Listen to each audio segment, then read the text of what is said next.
Hi, everyone. You're very welcome to our session today. We're really delighted to have Creative Carbon Scotland with us.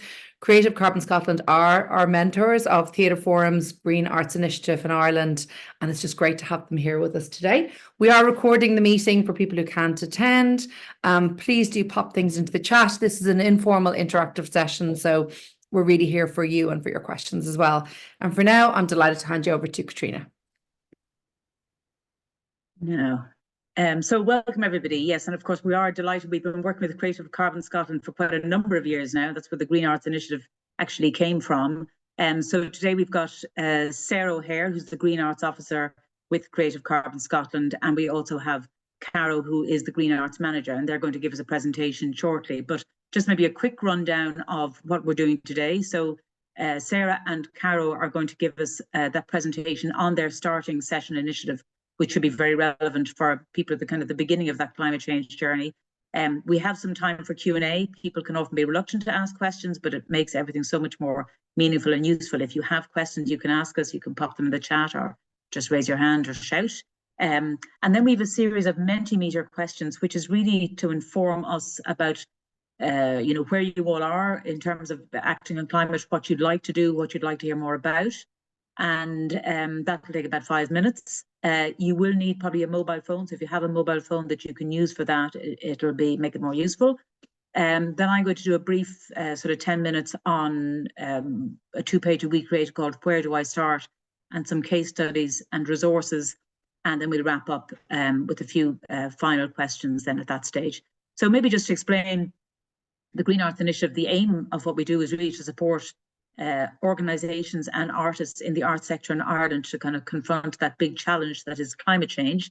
And it's a very broad sector, so from individual artists and writers and theatre makers to big organisations, theatres, galleries and so on, resource organisations. So at times it can be difficult to pitch supports at a level that suits everyone. And we've done quite a bit around buildings and production companies, but we're conscious that there are many people who operate outside of that context. So it must be said that the impacts of those individual practitioners are small, but still it's often individual practicing artists and freelancers who really want to do something about climate change. So it's still a very important issue for that group. So we hope everybody will get something out of this session. It must be said before I pass over to Sarah and Cara that Scotland is quite some distance ahead of us. You know, the Creative Carbon Scotland has been working with Creative Scotland, which is the equivalent of our Arts Council here, for over 10 years, I think now. Similar situation, maybe even a little bit longer, with Julie's Bicycle in the rest of the UK, particularly around London. So, you know, we are behind. The Arts Council is working on that at the moment. Their policy is due to be launched later this year, and they're already commencing some work in terms of training and so on. So, you know, the context that Caro and Sarah are going to share with us will probably be quite some distance beyond where we are now, but still it's very useful in terms of that starting point approach. So I'll hand over to Sarah and Cara. Thanks a million. Thanks, ladies. Thank you. Just get my presentation up.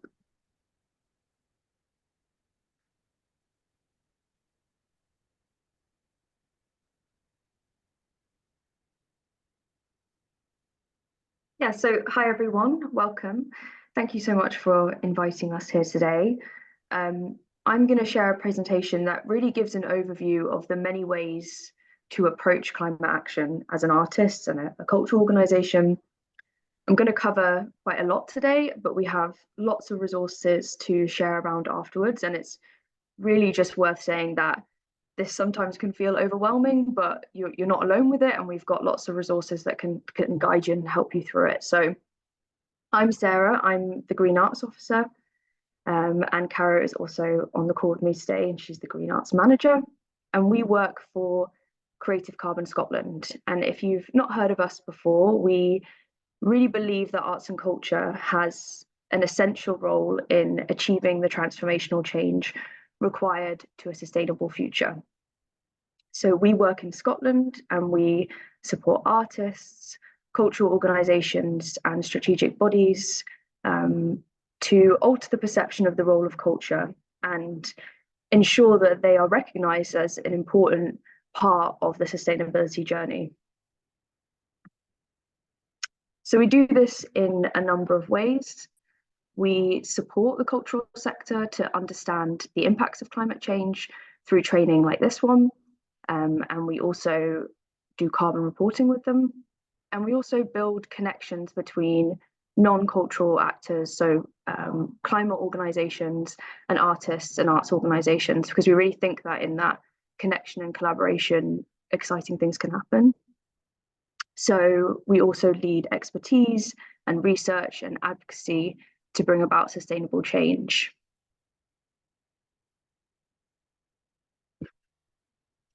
And these are some of the projects and ways we do that. We have a network of cultural organisations all across Scotland, and they've all committed to reducing their environmental impact. And the peer-to-peer connection and collaboration is a really important part of this. Through this, we developed a Green Arts Charter, which is a collaborative charter which was designed by the people within the initiative. And it's 4 pledges, and we can share that around afterwards because it's also a really good guidance of starting your journey as well. We run local assemblies, which are very place-based, and they are building connections between climate organisations and cultural organisations to work on local projects. We do environmental reporting for cultural organisations, and we also work, another side of our organisation is the Culture Shift team, which I'll talk a little bit about in our presentation, but they create projects for artists and embed them within climate organisations. I'll just hand to Katrina for the island context. Yeah, and just to say, I mean, we're really only kind of a fledgling organisation, and we really have focused on particular projects because we don't have any long-term funding. So we've kind of focused on particular areas in the Irish sector. One is around venues. We did a venues pilot project, and then we worked with those venues in the Greening Arts Centres project, and we did a greener touring project. And that basically allowed us to gather information about the impacts, and particularly, I suppose, the kind of carbon footprint, but also other impacts associated with running a venue and touring productions. And all that information is actually, there are links on the website where you can find out more information about what the results of those projects were. So the first thing that I really want to emphasize when you consider climate action is the importance of looking at everything through a climate justice lens. And so climate justice is the understanding that the causes and impacts of climate change are not going to be felt equally. And I think this map illustrates that well. So in the bottom image, you can see that those who are most vulnerable to the impacts of climate change are majority in the global south. But we can see in the image at the top that those who release the most emissions are those in the global north. So we can see that in the lower map, they are going to be the worst affected by climate change, but they're not the ones that are necessarily emitting the most emissions. So that inequality is really something to think about when we're thinking about climate action. And that happens on a global scale, but it also happens on a local scale too. So often those who are most affected by climate change in Scotland, in Ireland, are likely to be the least emitting. And so climate justice is that intersection of social justice and climate justice issues. And these are some examples in Scotland. We have a lot of fuel poverty in Scotland. I recently visited Orkney, and I found out there through Community Energy Scotland that there is enough renewable energy to power the whole island, but because of who owns that renewable energy, it's not distributed amongst the communities, and actually they have some of the highest amounts of fuel poverty in Scotland. We often talk about the North Sea oil and gas in Scotland, Aberdeen and Aberdeenshire, their whole kind of local economy, and a lot of communities within that rely on that industry for work. And we talk about a just transition out of oil and gas that includes workers as part of that journey. Equally, green lards. This is where entire bits of land are used for things such as natural capital and are used to offset emissions, let's say, rather than for community ownership and spaces for the community. So even though it's climate action, or it can be seen as climate action, because it hasn't been viewed through this social justice lens, it affects communities and people. So we think about how arts and culture can really drive some of these conversations and make space for some of this, from some of the things that need to happen with this. So viewing things through a climate justice lens is really essential. And then ours is interestingly similar in some ways and then very different in others, because we don't have that. A lot of land is still very much in private ownership, very much farmers, and particularly small farmers in the Western seaboard. And of course, agriculture is one of the big contributors to climate change in Ireland. We're aware of that. But farmers are also the sector that have already been impacted most and have done a lot in terms of addressing climate change. And they feel quite threatened by some of the transition that's predicted in order for us to really confront emissions here. But maybe the sector that people are most familiar with is the turf cutters, so the Bord na Móna workers and the whole heritage associated with that. And there has actually been a creative climate action project on that very topic. The Bord na Móna workers as part of the last iteration. Urban fuel poverty and rural fuel poverty are both big issues here. And we have a lot of isolated once-off housing, very dependent on oil. And also on turf. So it's making that transition to more sustainable housing. And obviously the cost of doing that is a big issue here. Yeah, and so art and artists often have a unique kind of access and way of viewing things that allows for these kind of conversations to happen.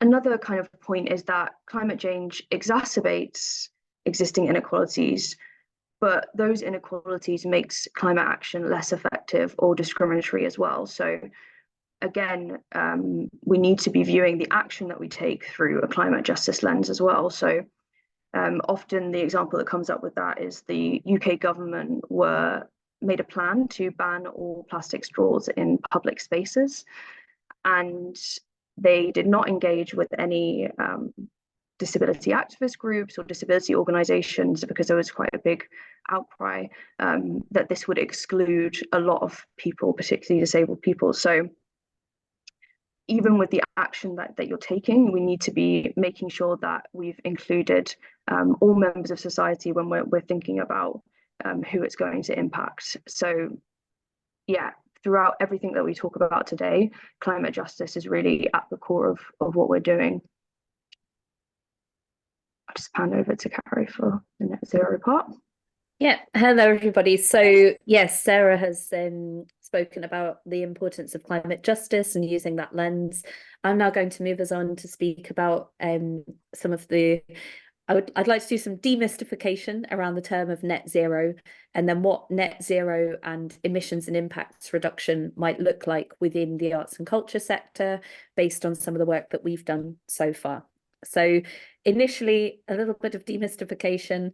When we talk about net zero, we mean the reduction of greenhouse gas emissions globally in the atmosphere to limit global temperature increase to 1.5 degrees Celsius above pre-industrial levels. So that's what we're getting at here. It's a balancing act in many ways. So it's about the emissions that we put into the atmosphere, which might be driven by the energy, travel and waste that we produce, for example, the things we buy, the supply chains we're part of, limiting those emissions so that they are, can we just go back one? Sorry, Sarah.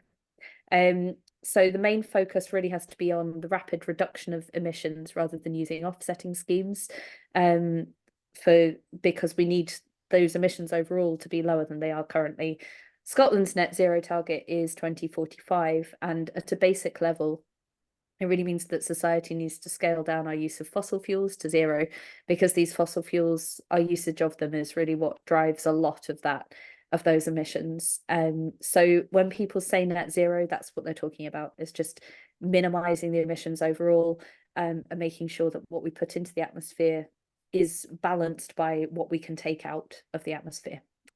So moving on, in Ireland, I'm reliably informed by Katrina that the target is for a 51% reduction by 2030 against a 2018 baseline. And you're aiming for net zero, which is the next slide, I think, by 2050.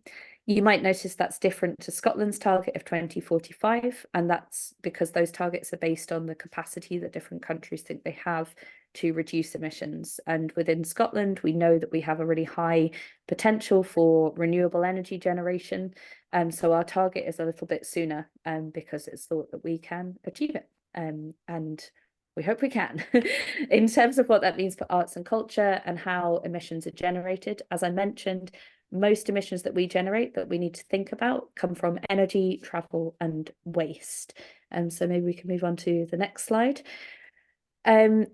Since 2014 to 15, it's quite a big slide, quite a big image, so I'll break it down a bit. But since 2014 to 15, we have been working with cultural organisations across Scotland to help them measure their emissions. So we do that by them measuring their energy, their travel, and their waste. More recently, we've started helping them measure their digital emissions as well, which is a slightly less well understood area, and procurement and supply chains, which again, there's more issues with how you get the numbers for that. So overall, we have reasonably reliable data. It's all self-reported since 2014 to 15 for 120 organisations in total. And last year, what that looked like, you can see that most of the emissions come from energy and utilities. So overall, 5,332 tonnes of CO2 equivalent from utilities. So that's all the energy usage, heating, ventilation, etc. as well. Travel, reasonably close behind with 3,143 tonnes of carbon dioxide equivalent. Those numbers aren't necessarily important. It's more about how they are in relation to each other. So we can see that most emissions come from energy and utilities. Second in line is travel. The proportion from waste is actually so small that we just put it off to the side here because it's only responsible for 16 tonnes, which is really, it might seem surprisingly small, but that's related to the infrastructure that we use to dispose of waste and to deal with waste. Doesn't mean that waste isn't important. It's obviously very visible to a lot of people, and we do need to be doing our best to sort of participate in the wider circular economy as well. But we are aware that when it comes to emissions, this kind of quite hard way of measuring things, waste is much less significant. And the type of organisation that you're in can have a big impact on where most of your emissions come from. So we find that festivals and producing organisations, for example, will find most of their emissions come from travel, and they tend to be responsible for most of the travel emissions. Whereas venues, museums and workshops are still on that energy and utilities train. And sector support organisations, rather like festivals and producing, need to think about travel more than other types. You might notice that 46% of organisations that we've worked with are on track to be net zero by 2045, which has been a process. So it's been since 2018, these organisations have been working on carbon management plans, and they've been measuring since 2015. So it's taken some time to get there. And we've still got a long way to go, but we think that we're moving in the right direction. And we can't underestimate the importance, especially for organisations with smaller footprints, and that really influence and communication can be a really big part of what you can do practically. So moving us on, in terms of what you can do practically, we've used this diagram that comes from Stephen Covey's work on making business decisions to look at control, influence and concern. And we've found this to be quite an effective way in for smaller organisations, and especially for those who and independent artists as well, where responsibility for emissions, maybe you might not understand what your actual carbon footprint is, and that's fine, because with a model like this, you can still start making decisions around your environmental impacts. So you can think about impacts more broadly, and you can start breaking down the responsibility for those impacts and how you might work with others to reduce them and to minimize those emissions that you have from your work. So what we would suggest, and I've done this with individual artists and with smaller organizations, as well as smaller parts of large organizations as a starting point for them.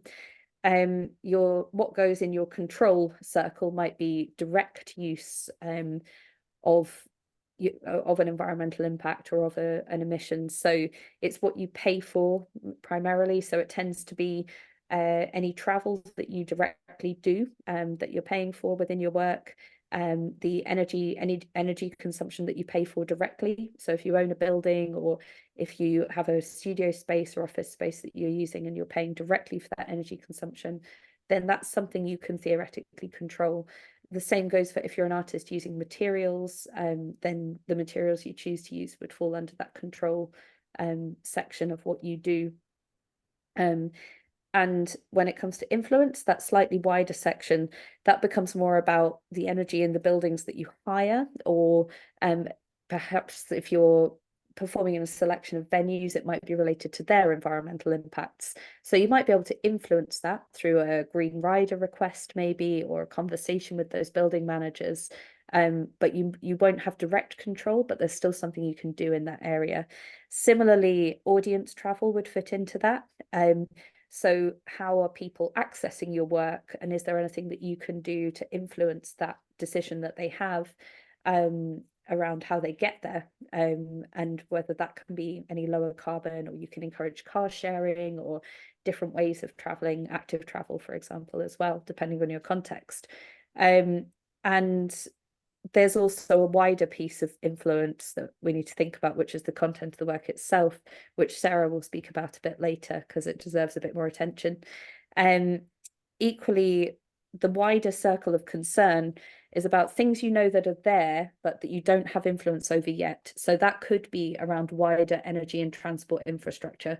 So you might really want to have a net zero energy supply, but if that's not available to you in the area that you live, or there's not enough renewable on the grid, then the electricity is always going to have a carbon cost, if that's the case. So there are these wider things that also come into play. Public transport infrastructure and availability of public transport as well would fit into that concern category. So there might be ways that you can work with others in arts and culture to influence that, but you really would need to be working with lots of other organizations and individuals to make change there. So that's a kind of simple concept map that you can use to really map your emissions, your impacts, and then think about how you act on them. So in terms of how you act on them, Sarah, can I move to the next slide? Just before we move on, actually, there are some further tools for calculating your carbon footprint if that's something you're interested in doing, and all the links are within there. It will really depend on the scale of what you do as to how useful this is, and we would definitely suggest using the control, influence and concern map initially to decide what you might measure, and then to measure the things within the control circle if that's something that will be worth the effort. We would only ever suggest measuring if if you know that change is possible, because that's really where you want to be measuring, and you want to be measuring for change. So I'm going to move us on from there. So when it comes to what's within your control, you can reduce those impacts through practical actions first. So you might, if you had a building, for example, you can improve your lighting and electrical equipment. Only using sustainable travel, exploring building improvements as well might be a way that you could look at that. You can also set targets, potentially working up a carbon management or environmental action plan, and really monitoring your progress, so that you find out that you're aiming to minimize your emissions and to keep them at that minimal level overall. And then sharing progress as well. So talking about what you've done can be a really impactful tool and an important thing to do. A couple of examples of this, Glasgow Women's Library. So these are Scottish examples, of course, did quite a lot of work on retrofitting their building working with their community to do some growing and green space work. And most recently have actually developed a net zero handbook in collaboration with an architecture practice. And that will help them get to net zero, but it's also a really good tool to share with others. So there's been a lot of talk and discussion around that handbook. On a more individual artist level, Olive Pearson designs and makes zero waste textiles. So she uses scrap yarn and all the parts of the yarn, so odd ends of yarn, to create these beautiful gloves and other sort of woolen goods. And she uses a manual knitting machine, so the only energy that goes into it is the energy that she generates. It's her breakfast cereal, and she makes beautiful things out of it. So there are examples of where people have really thought about control. And then moving on, influence. When we're thinking of this, we really need to identify who owns these impacts. So these are things like audience travel, and potentially wider sort of transport, and then work with whoever owns them to support reduction through practical action and engagement. So maybe having a discussion with a venue about their use of energy efficient equipment within a production, for example. You want to collaborate with others like yourself who have some influence over these impacts, and that will strengthen you in terms of collective action. You can capture quantitative and qualitative data about your progress, because always gathering that data and sharing it is really important. And where reduction is hard, then it's always about opening up the discussion to find out what needs to change and how you can support that through collaboration. So in terms of a case study of that, we do have something on our website around the Art Walk projects and their footprint walking and cycling map. So the Art Walk projects basically are very place-based creative engagement activities that really promote active travel and discovery of the local place as well. And there's, that's a sort of nice example from East Lothian and nearby Edinburgh as well.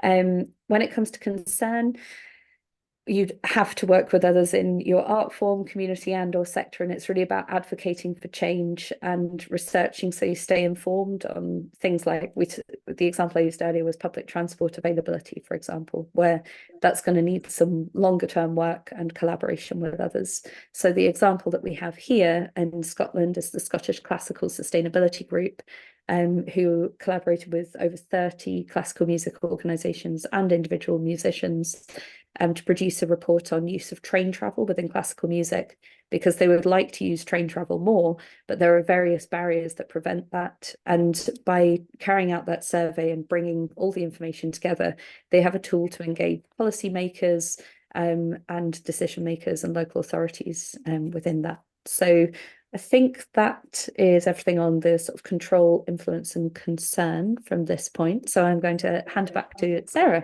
to talk a bit more about influence.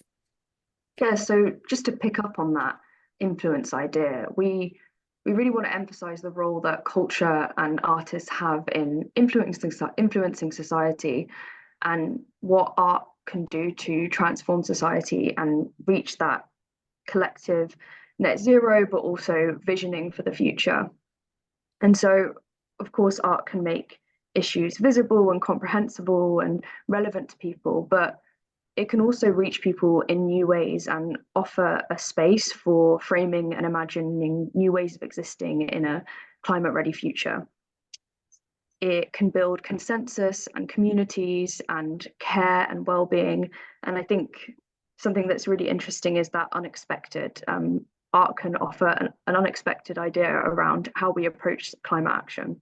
And something that kind of came out of this thinking is the Culture Shift program. And this harnesses the role of creativity and culture to tackle the climate emergency. So this is inspired by the work of an artist called Frances Whitehead, who developed embedded artist programs. And what that is setting up collaborations between artists and climate change organizations, which mix the skills and competencies of artistic and non-arts partners to address climate issues. And so we have a methodology on our website that gives some background to this and also supports those collaborations between culture and climate organizations. So just as an example of this is the Seas of the Outer Hebrides project, which was a collaborative project between artists and an environmental protection organisation. And this basically explored community engagement in marine protected areas. So they worked with a local artist in the Outer Hebrides to develop film festival, workshops, and film screenings that basically gave an opportunity for the local community to contribute to marine protected areas and understand why maybe they hadn't done it before. And through working with an artist, they felt that they had like a deeper connection with the place, and they were able to take greater ownership of this issue. And really that's a big part of what we want to emphasize, that the climate crisis is a social and cultural issue, and through art we can not only address kind of the technical solutions, but we also build that sociable and relatable routes for participation and developing new ways of thinking and overcoming present fears. So this is another example of a festival that happened in Scotland called Plenty, and this happened in Aberdeen with an organisation called The Barn, and it was a traditional harvest festival with apple pressing and juicing, but it also explored ideas around how we can work together to live with less and keep within planetary ecosystems. So there was music, there was film, there was installations and participatory activities. The final thing we're going to touch on today is climate resilience and adaptation.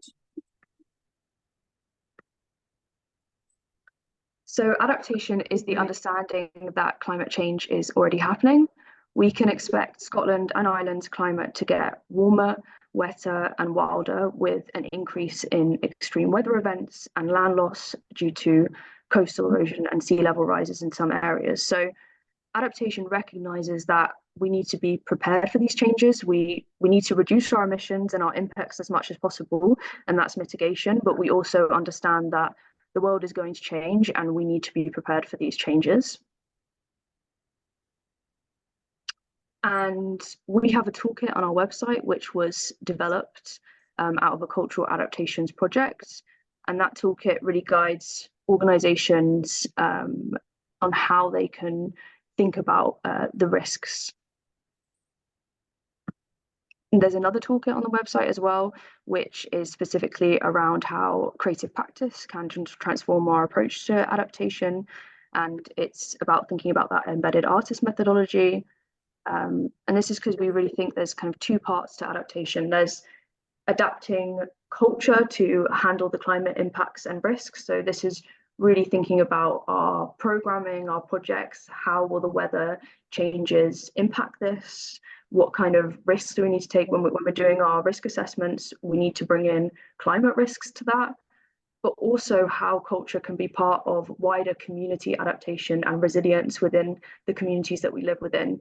So, in times of crisis, if there's flooding, as a cultural building, can we offer refuge for people? But also, where can we bring people together to think about how they can make more resilient communities?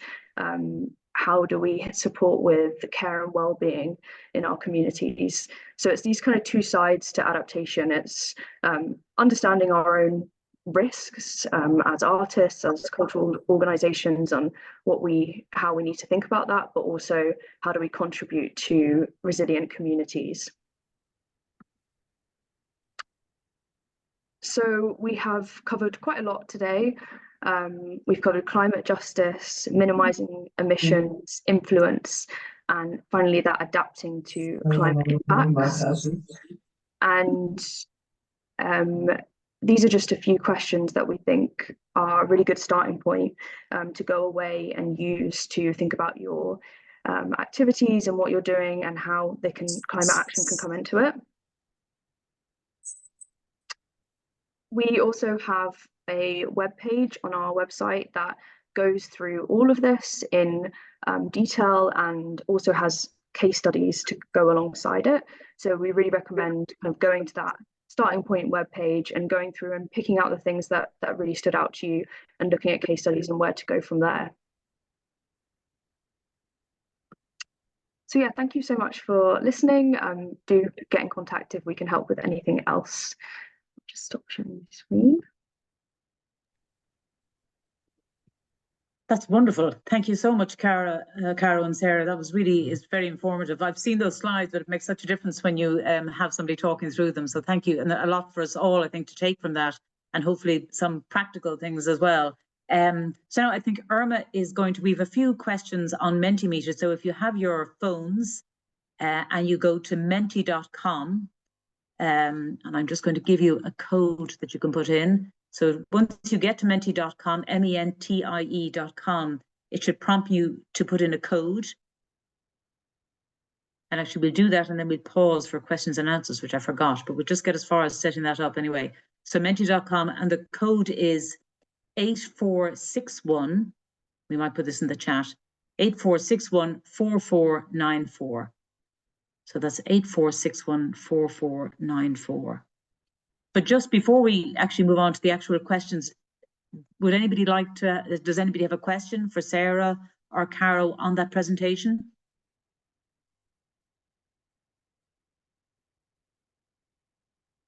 Robbie, yeah, if you want to unmute yourself, by all means, yeah, go ahead. Great, thank you so much.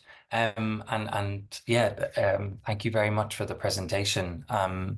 I was really struck by the embedded artist idea, just because I'm a practitioner, but also working in an organizational way and kind of an organizer way. And so and when I say practitioner, I mean an artist, sorry. So I'm just really curious about that, because I think it could be a really beneficial way to sort of explore that. And it's fantastic to know that there are some references there. But I think the key question that I had was also finding out about kind of capturing data, this kind of quantitative, qualitative aspect. I understand it's just such a large sphere. So I wonder if you might even speak to just stepping stones there, because I also know there's kind of like there's like different fields, and it's quite a complex space. So it'd be great to hear. It is a lot, yeah. I have a suggestion, but Caro, I'll let you go first. More experience than me. Yeah, when it comes to sort of that data side, it can get quite complicated around carbon in particular.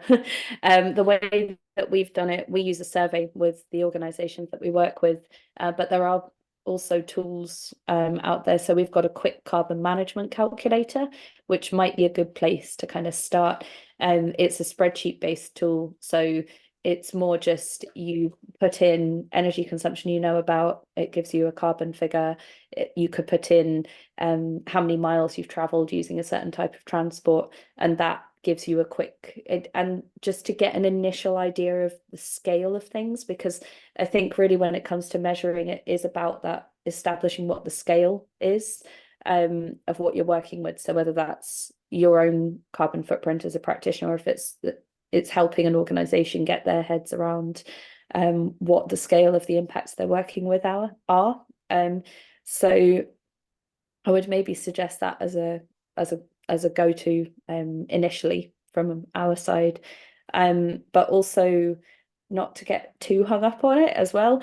I'm also aware of there was a really good curator-led project called Sunshine Doesn't Need a Pipeline, which was about a sort of artist's interpretation of carbon management and working with communities to kind of help them almost redesign carbon management for themselves. And that's I'll maybe drop a link in the chat to that, because especially as a practitioner, it's maybe quite an interesting thing to kind of read about.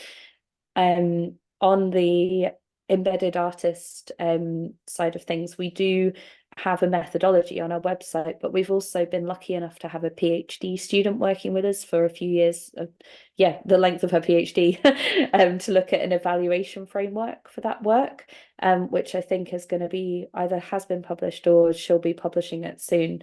So I could also I'll drop the link to that. I don't know if Sarah, if there's anything else on embedded art. No, I was just going to touch on that we do have that coming out, but we do also have a library of collaboration and embedded artist projects called the Library of Creative Sustainability. So, and that's all across the world. So that might be worth looking.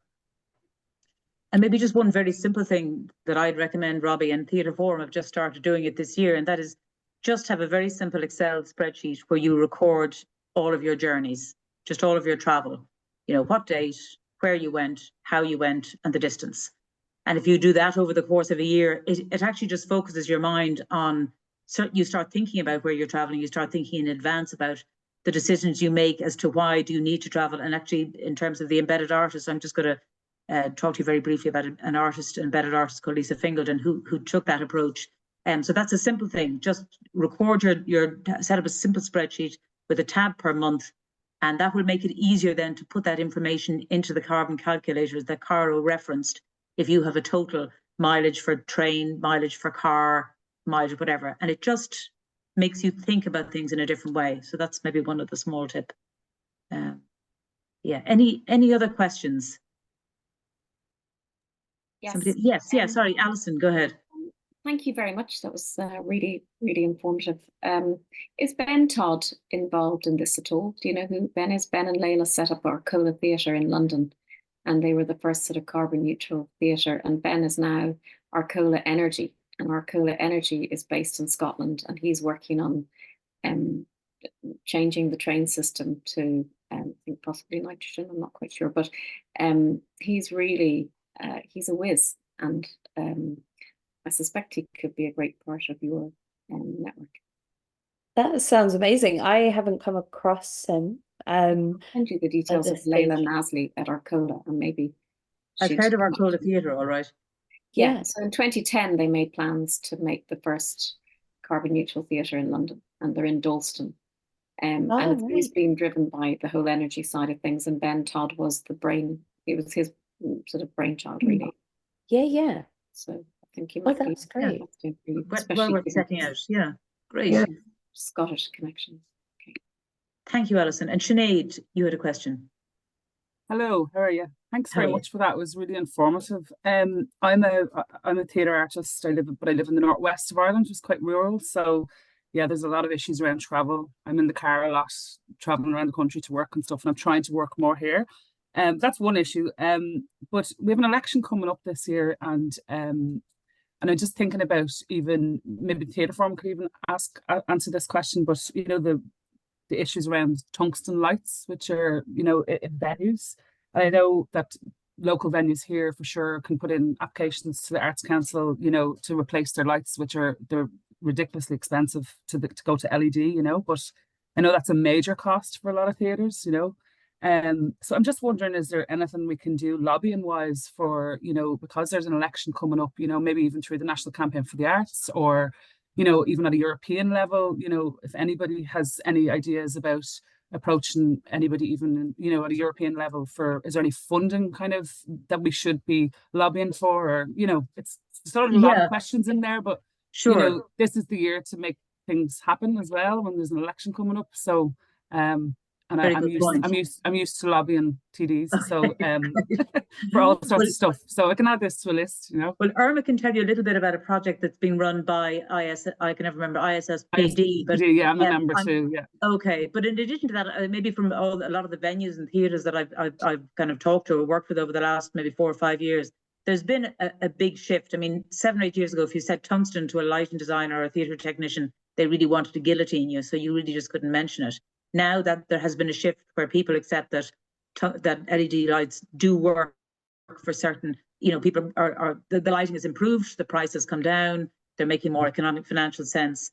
There is funding, not so much through the Arts Council, but through the Department of Arts, because there's Stream E funding up to a certain amount that organisations can apply for. But I agree, there's definitely a need for funding to help theatres to transition. And there's probably a little bit left in terms of the way to go for those that tungsten light or the LED lighting to be what a lot of dance lighting designers and so on want. But it is being phased out, as I understand. Am I correct? You're outside the EU now, Caro and Sarah, but as I understand, it is being phased out. So it will, at a certain point, it will not be possible to buy new bulbs and new lamps. Irma, do you want to talk about the ISS? And then we'll move on to the...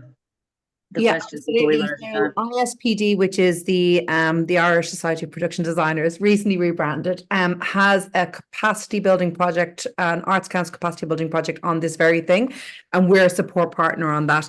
So what we're trying to do in the first place is to get an understanding of the situation countrywide, and actually we're including Northern Ireland in that too. So to get a sense of the stock that's out there, and then to look at what the cost could be. So when we have that in place, then we can go to the department and give them that information. We're also really networked with the National Campaign for the Arts, and we are going to be supporting them in terms of like a list of asks to work on. So the National Campaign for the Arts will be helping everybody prepare for those. People will be knocking on our doors in terms of messages as well. But I think you're absolutely right, Sinead. It's a really important year to do that. And let's be honest, around other issues that are hitting artists and arts workers as well. Mm-hmm. Okay, good. We can stay on for questions afterwards for as long as anybody would like us to, but we might move on and just do those few Mentimeter questions. So if you have, I think Irma is going to share her screen and then present. So if you have your mobile phone to hand, if you've gone to menti.com, and just to, the number will be at the top of the screen as Irma presents, but it's 84614494, 8461, and I'm presuming that Eileen has popped it in the chat there as well. So yes, so okay, so share screen, present.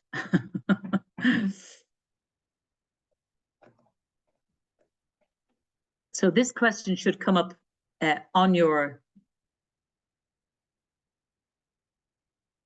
Okay, so some of you have already answered yes, so that's great. You just have to click submit, and that probably is nearly yes. And then give you yeah, sorry, I think some people did complete it already. Brilliant, yeah, that's fantastic. And you know, it'll ask you to you do have to click the submit button, and then it sort of wraps you over the knuckles and says, well, we haven't moved on to the next slide yet, but you can ignore that and just press submit. So we might move on to the next question then, Ara.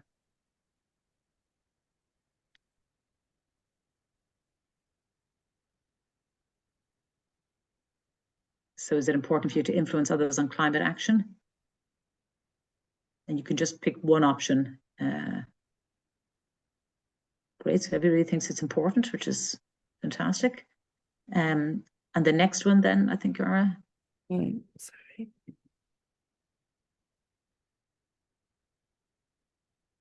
Do you ever address environmental issues in your work?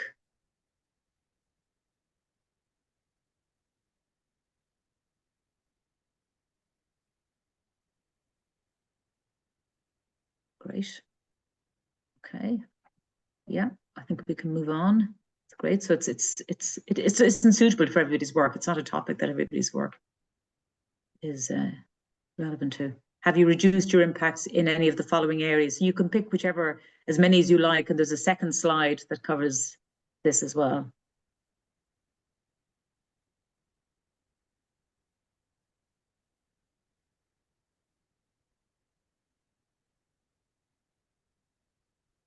Alrighty. We'll move on, I think, will we? Yep. And this is the kind of the same question again, but a few more options. Have you reduced your impacts in any of the following areas? You know, are you conscious of biodiversity, water, waste?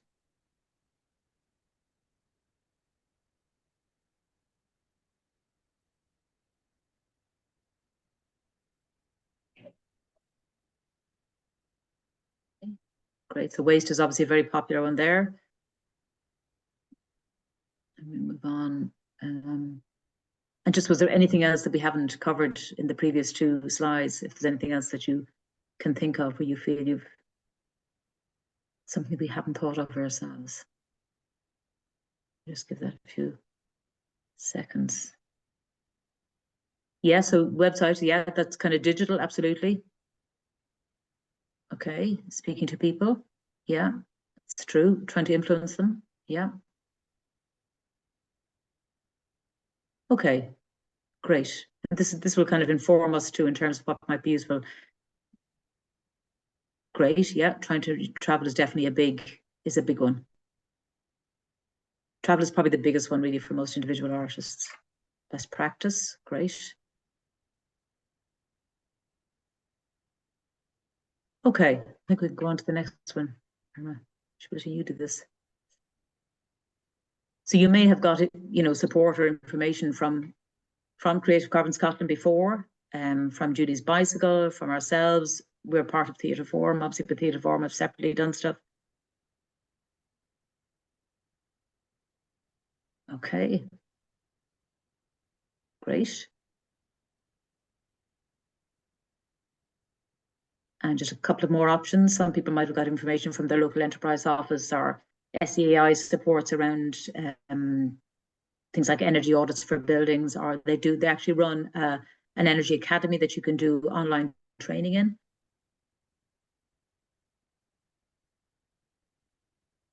And even though we're not, obviously, Theatre Forum is not really concerned with the visual arts per se, but so they've done a lot of very good work also. I'm going to move on, Okay. Katrina. Yeah, great. And anything we haven't thought of then? Sometimes local authorities can give good information, or there may be resources you have locally.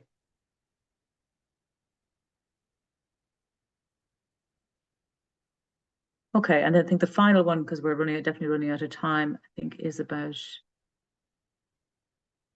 yeah, what would be of use to any of you?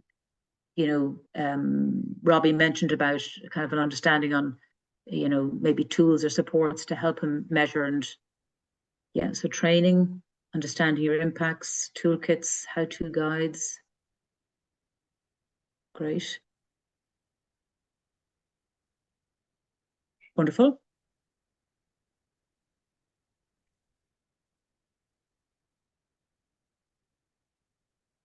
Mentoring, this is just a second part of that side. Mentoring, peer-to-peer toolkits, being part of a network. You can click on as many as you feel are relevant. Again, this is very useful for us in terms of informing what we do. Great. And then I think this is the final one now. Yeah, just if there are any topics, we're second guessing people sometimes by trying to deliver training or webinars or give out information.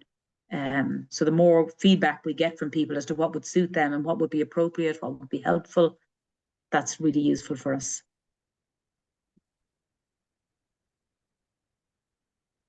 And of course, you can also at any point just email us. Okay, yeah, international travel, very good. Advocacy. Yeah, I think it's interesting, influencing audience travel and audience, particularly audience travel, is probably the biggest impact we could have as a sector, because it's the biggest probably area of emissions, if you like, are the audiences as they travel to the work that artists create and produce on the stage. Yeah. Okay. Just anything like that, do feel free to email any of us, myself, Irma, Eileen, let us know, and it'd be great to get that kind of feedback. Now, in 4 minutes, which is going to be interesting, I am going to do a very quick, something that's supposed to take 10 minutes, but I'll do it as quickly as I can. And some of it overlaps a little bit in any event with some of what, that's the Mentee. Some of what Creative Carbon Scotland have said. So just to say that we have a 2-page, I'm not going to go into this in any detail, we have a 2-page handout or document that you can download from our website. It's called a 2-pager for arts organisations and artists. And really, it's 3 steps. The first one, we would say, is just don't do it alone. I'm a great believer in if you bring people together, whether that's people that work in the same organisation with you, it could be people who work in a similar practice to you, it could be artists living near you, it could be an organisation, you're part of a community, whatever it is. If you bring people together, there's a much better sense of momentum, there's a greater buy-in from people, because whatever you decide to do has got that buy-in. I'm not going to go into too much detail. There's a link to how to create a green team. Identifying your impacts, I think that's really important. And it's in some ways, it's reasonably straightforward. A production or touring company, the key impacts are going to be accommodation and travel. There's embedded carbon in sets and costumes, but it's less than you might think. So transport, travel and accommodation is the big one. For a festival, travel, transport, some on-site energy, waste. And for an artist or designer, the key impacts are still going to probably be around travel. You'd be surprised if you actually work it out. And also some of the embedded energy and so on. So I'm just, that handout just gives you a kind of simple, overview of where those impacts might be, gives you some ways that you might calculate, looking at how do you measure your energy, your waste. We mentioned the thing about travel, that's there as well, keeping a record of all accommodation and so on. So I'll let you look at that yourselves. So, and then step 3 is to make a commitment to reducing your environmental impact. So if you just have a read through that, there'll be a link to that in the document we're going to share. And then there's just a couple of case studies, and one is particularly relevant because of what Robbie mentioned. This is Lisa Fingleton. I ran a project called Corcagreen in Vúnaha, one of the creative climate action projects down here. I live in the Dingle Peninsula, so I live in the southwest of Ireland, Sinead, about nearly, not quite as remote as you, because at least there's a train, but not far off it. So we're very familiar with the whole transport and travel side of things. But anyway, Lisa was the embedded artist, so we used that model that Creative Carbon Scotland had. We were working with 10 farming families, and the idea was to support those farmers to diversify in the face of climate change. But just one aspect of what she did, which I think is very relevant, is we were both, I'm obsessed by it, and she became obsessed by it, is looking at how we travel. So she had a long, she was from Ballybunion as it happened, but it's not easy to get from Ballybunion to Dingle. So she worked out if she walked, it would take her 18 hours and 49 minutes. And she did get the bus. And initially that could be, there were no bus stops. She couldn't find the right bus stops. But we did, everything we did was really calculated around how could we minimize the amount of travel. So was it the case that, she came and did a chunk of work at one period of time, she got the bus. I do have an electric car, but I try and avoid using that as well. But we did use that a bit. We used the local link bus service. We thought in advance and we recorded all of our journeys. So she's very interesting and humorous about the complexities of that. This was a drawing that she did only a few days ago. She was trying to get from Ballybunion to Galway. It's actually easier to get from Dingle to Galway, as it turns out, because I've done it a few times, by public transport. And these were all some of the issues that she encountered along the way. But it's a lovely way. It shows you the way in which art can actually communicate some of the frustrations around that. So it again, it's how in terms of advocacy, for example, and advocating, we actually have a much better public transport system on the Dingle Peninsula. We're very lucky than most places have, because there's a really, really good local link service. But anyway, so in terms of food, we really approach the whole food thing. So just saying there are small ways, we really zero waste, local food, seasonal food, organic food where possible. So those are small ways that you can address your emissions. And there are a couple of examples, and all of these will be in the handout that Irma and Eileen are going to share. This was a reference. I got this link from CARA, which is Stages Sustainable Theatre Alliance for a Green Environmental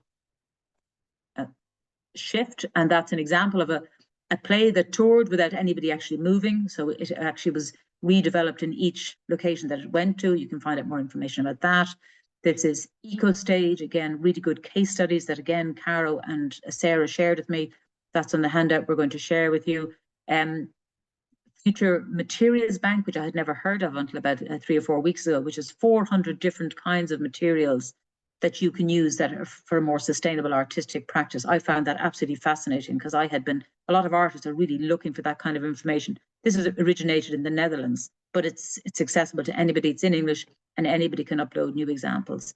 Visual and Carlo done some fantastic work around sustainable futures. They've done really good work on the whole theme of climate change, and absolutely fantastic work around biodiversity and working with artists. That's just one particular event they did. David Beattie's project, Future Light from Distant Stars. So really recommend you just having a look at what Visual are doing. The Creative Climate Action projects. This is one that Rianach was involved in Connemara, Iguintonair last year. So again, the way that artists, I suppose, can communicate in a way that maybe other initiatives and organisations might struggle with.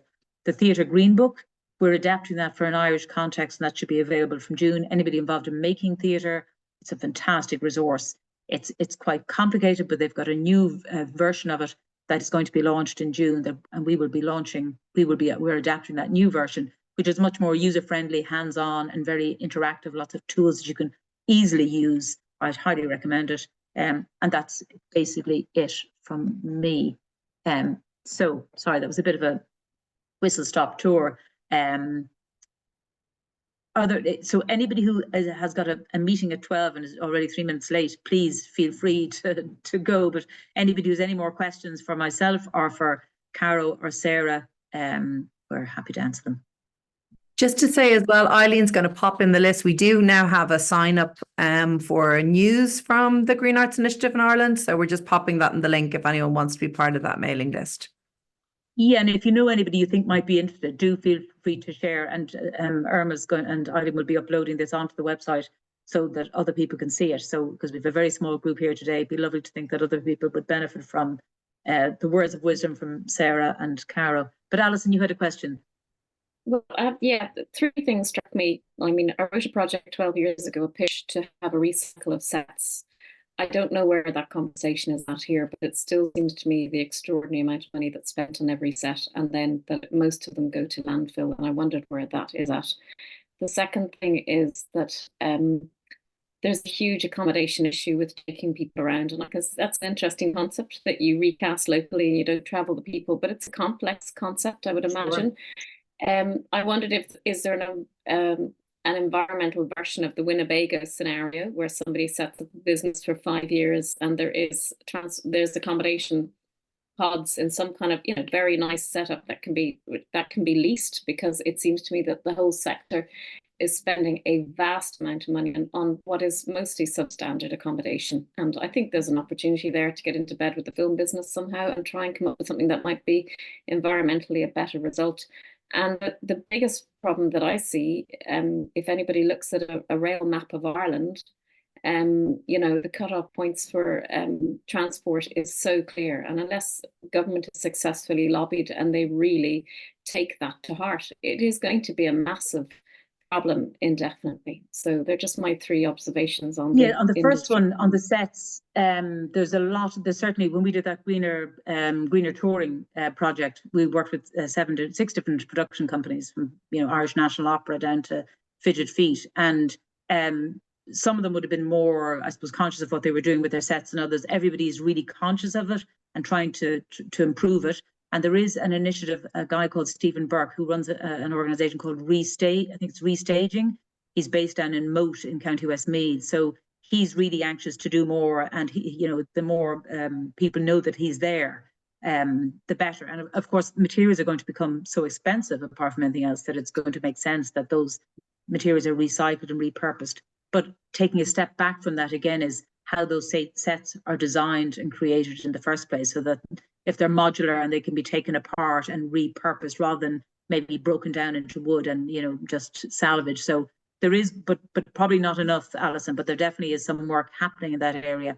And there's a very good initiative happening in Scotland where they're looking at a kind of a digital platform. Maybe Cara, do you want to touch on that? Yeah, sure. We've got a couple of things. So we Reset Scenery is our equivalent to what you just mentioned of Restage, I think. And maybe it's good to introduce those people to each other. I don't know. Yeah. Then what was the other?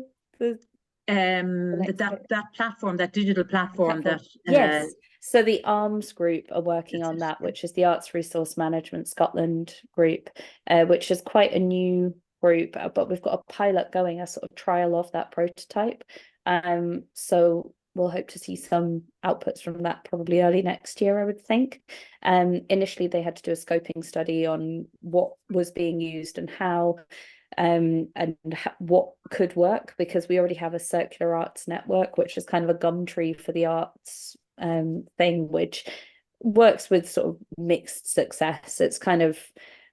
It's a place where people can share set and materials that they have been using, and then other arts organizations can pick them up. But it really works differently depending on where you are as well. So there was a trial with the Circular Arts Network, more specific to Fife, looking at visual arts materials, and instead of there being a sort of central hub, because it depends whether it should be a central hub or a more dispersed network as well when it comes to transporting things around, and they actually set up a little electric van pilot that would do drop off and pick up days, which led to a higher uptake of that service, rather than with the Circular Arts Network online. It was like, well, I could put my stuff on there, but I don't know when anyone's going to pick it up. I don't know how to get it to them. So it's looking at those other barriers, and the arms group is sort of doing that, overseeing all of that stuff. So yeah, that's, I think, what we're up to. So it'd be interesting to see what comes of that. Yeah. In terms of travel and transport, I just say to people, just to maybe to look at I agree about the train, absolutely, Alison, you really want that to be better than it is. But when you look, there have been huge improvements. You know, I'd be one of a group of people who try and travel around the country as much as possible just by public transport. So it's amazing. Like there's a 7 days a week, 7 times a day local link service now that goes from Dingle around Slayhead. It used to be once a day on 2 days of the week. So that is dramatic. And where the last bus from Dingle was to Dingle was 6 o'clock, the last bus is now 10 o'clock. So if you, some of the bus services have really improved, and I suppose they're never going to match what we all need, but it's even if we can occasionally insert one of those public transport days into our overall, the scheme of how we travel. Yeah, I mean, it's as much to do with how we see things, you know, how I'm old enough to remember that really if I wanted to go anywhere as a teenager, the only option was to go by the bus. And so we had to sort of organize our meetings around the times of the buses rather than organizing a meeting and then trying to find a bus that worked with that. So there's a big cultural shift, I would say, around the whole idea of transport. Accommodation, I agree, it's such a massive thing for all the touring companies we worked with. So expensive. It's not, the quality of it wouldn't be great. So there are definitely, and I think Fáilte Ireland, in terms of the greenness of that, there's a huge amount of work being done by Fáilte Ireland at the moment to make sure that the carbon footprint of the whole hospitality sector is dramatically improved. And they're very exercised to do that because it can save them money. But thank you, 3 really interesting points there. And then there's Lisa and Sinead. Lisa. Yeah. So I have like just a kind of a very practical question and then a sort of more general thought. I'm a production manager working freelance. Lately I do quite a lot of work for young audiences, and I'm in the sort of funny position of very shortly taking a show which has a message about climate change to Sydney Opera House, which I'm very excited about, but I'm also experiencing some climate guilt about. So the practical question is, like, when you choose to travel internationally, which obviously we sometimes do, and you know, it's a show with a message, like carbon offsets seem to be a bit like almost kind of like a dirty word, but is there like schemes that you would recommend? Because I will happily make my own private contribution to something, but I'm also happy to talk to companies.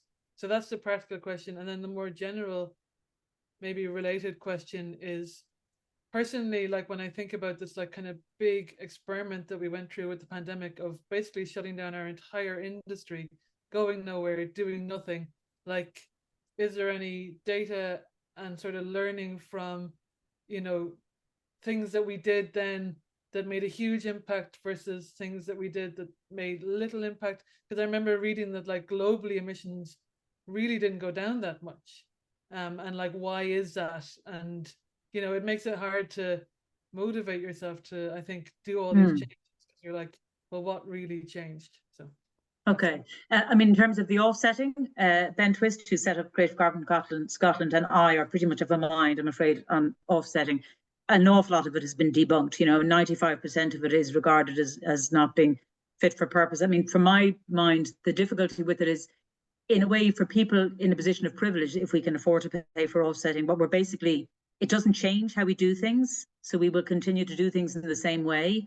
And paying into an offsetting fund doesn't really make that us change it. It just kind of relieves our conscience. It doesn't actually make anything any different.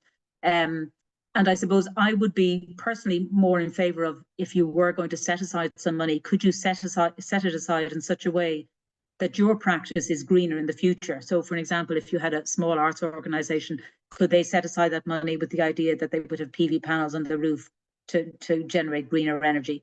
And if you really want to invest in a project, it's probably at this stage better to support something locally. But I would never set it against your emissions. I would never say that by doing that, your emissions are less, because your emissions are still going to be there. And you're kind of conning yourself really by saying that they're not. So you'll think more about what you're doing and why you're doing it if you don't offset, because you're going to be more focused on what can I do to reduce my emissions. That's the first thing I'd say. in terms of the pandemic, I think we learned some things from the pandemic. I don't know that we learned an awful lot about whether everybody said it's going to focus our minds on climate change. I don't think it really did. I think people have by and large gone back to what they were doing before. They're by and large flying as much and maybe more than before. But Carol, you have something to say on that. Yeah, just linked with that. I mean, we, as I mentioned, we have all these organizations that report to us every year. We saw a dramatic decrease in emissions 2020 to 21, mainly from the reduction was in energy and utilities where buildings are closed, and also travel, because none of it was happening. What then happened 2022 to 23, well, 21 to 22, things started creeping back up and we thought, oh, maybe they'll stay there.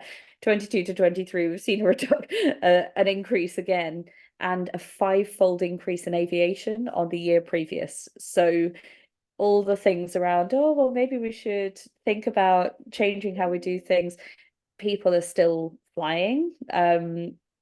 And that's to do with cost as well. There are so many reasons why that happens. So it's not a sort of finger pointing thing. Interestingly, some of the lessons have stayed around sort of buildings closure and use of buildings. So we've seen quite an interesting, there's a theatre up in Mull, on one of the islands, where they, for winter, they closed their building and toured work around local village halls, because they said, actually, especially when thinking about climate impacts as well, and the way that the weather is becoming more and more unpredictable, this is actually a better way to get work, to give people access to cultural work. So I think it has encouraged people to think outside of the box in some ways. And on the travel front, I don't think people aren't doing that thoughtlessly. They're considering it, but like, these opportunities arise, it has to be a much wider sector-wide in conversation. And I would recommend the work of On the Move, who are a cultural mobility network, and they have some really interesting thoughts and things that they share around mobility justice and thinking about sort of how and why you might travel, or how and why you might encourage other artists to travel. And they care about cultural mobility and that connection with other cultures that we do miss out on if we don't ever do anything internationally. So I would recommend their sort of stuff on that. Great, thanks, Carol. Sinead.